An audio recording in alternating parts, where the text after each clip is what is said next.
Popoy, ikaw na lang ang hindi nagpapasa sa akin ng assignment sa math. Baka gusto mo magpasa. Ala, ma'am. Sorry po. Naiwan ko po sa bahay. Diyos ko, Day. E di sana yung bahay niyo na lang yung nag-aral. Bakit mo iniwan? Pinagpahinga ko po muna kasi po ang dami niya pong problem. Diba ang bait ko po? Plus grade yun, mama.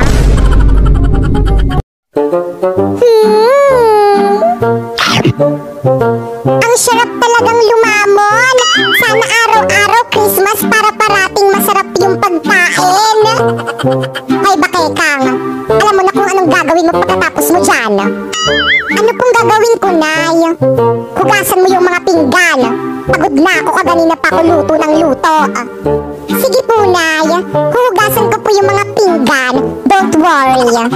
O sige, magpapahinga na ako. La la la la la. Hoy, Popoyang. Bakit po, ate? Ano pang hinihintay-hintay mo dyan? Hugasan mo na yung mga pinggan. Ha? Bakit ako? Ikaw inutusan dyan ni Mami. Parati na lang ako yung naghuhugas eh. Huwag ka na magreklamo. Gusto mo ang balusan kita dyan? Ako na maghuhugas na. Sinong pumatay kay Lapu-Lapu? Popoy. Aba, hindi ako, sir. I'm not a killer, no? Duh. Anong sagot yan? Ang tanong ko sa'yo, sinong pumatay kay Lapu-Lapu? Aba, hindi na ako, sir. Paulit-ulit. Sira ulo ka talaga. Gusto ko makausap yung nanay mo. Maliwanag? Ma, pinapatawag kayo sa school. Sir, ano pong ginawa ng anak ko?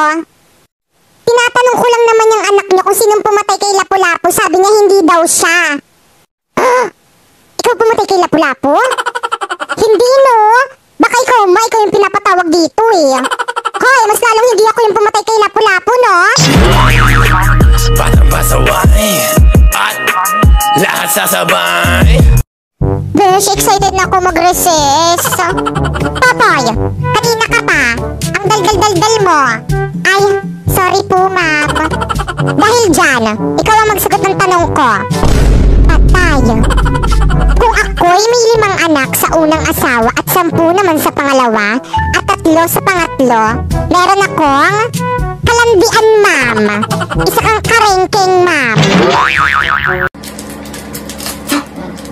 Popoy, ano yan? Biskwit po, kuya. Pingi, Ayaw, bili sa akin to ni mama eh. Lo, onti lang eh. Ayoko nga, kulang pa nga sa akin to eh. O sige, bye, iwan kita mag-isa dito sa bahay. Uy, kuya, sabi ni mama, bantayan mo daw ako. Wala akong kasama dito sa bahay. Tatakot ako. Eh, ayaw mo naman ako bigyan yung biskwit mo eh. Kaya bahala ka dyan. O sige na nga, bibigyan na kita nitong biskwit ko. Konti lang ah. Oh. Ah.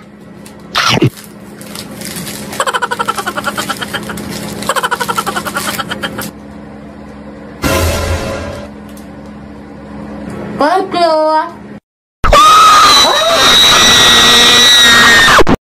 Pepay, pwede ba kita maging girlfriend? Kuy, Popoy, ano ba yung ginagawa mo? Naks naman, Pepay. Sana all. Sagutin mo na. Tumayo ka nga dyan, nakakahiya ka. Bakit naman? Tignan mo nga, oh, pinagtitinginan na tayo. Pinapahiya mo lang ako eh. Tumayo ka nga dyan, sabi. Sagutin mo muna ako. Ayoko. Hindi naman kita gusto eh. Pero ang sabi mo dati, gusto mo ko. Pues, joke lang yun. Kasi di ba inaasar tayong dalawa ng mga kaibigan natin? Nakasabay lang ako sa may trip nila. Sana umpisa pa lang sinabi mo na joke-joke lang. Hindi ngayon kung kailan sineryoso ko na.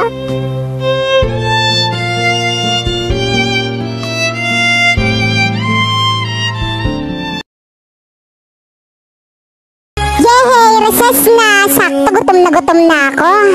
Ano yung baon mo? Sardinas, gusto mo? Yeah!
OMG! Oh my gulay, what is that? It's very bantot! Diyos ko, day! Ano ba yan? Popoy, baka ikaw ang umutot. Hala, ma'am, ano ga pong kulay ng utot? Ano gang bata ito? Wala namang kulay ang utot eh. Bakit po itong aking kulay brown kung walang kulay ang utot? O edi hindi ako umutot. OMG, mga classmate, tumae si Popoy sa short. Ano naman? At least hindi ako umutot. Hoy, Popoy, kanina ka pa, titig ka ng titig sa akin parang sira. Crush mo ako, no? Ha? Hindi, no? Ba't kanina ka pa titig ng titig sa akin? Alam mo, kung crush mo ako, umamin ka na agad. Don't worry, hindi naman kita papaasahin eh. Hindi nga kita crush, kaya ako tumitingin sa'yo kasi ang daming gumagapang na kuto dyan sa may buhok mo.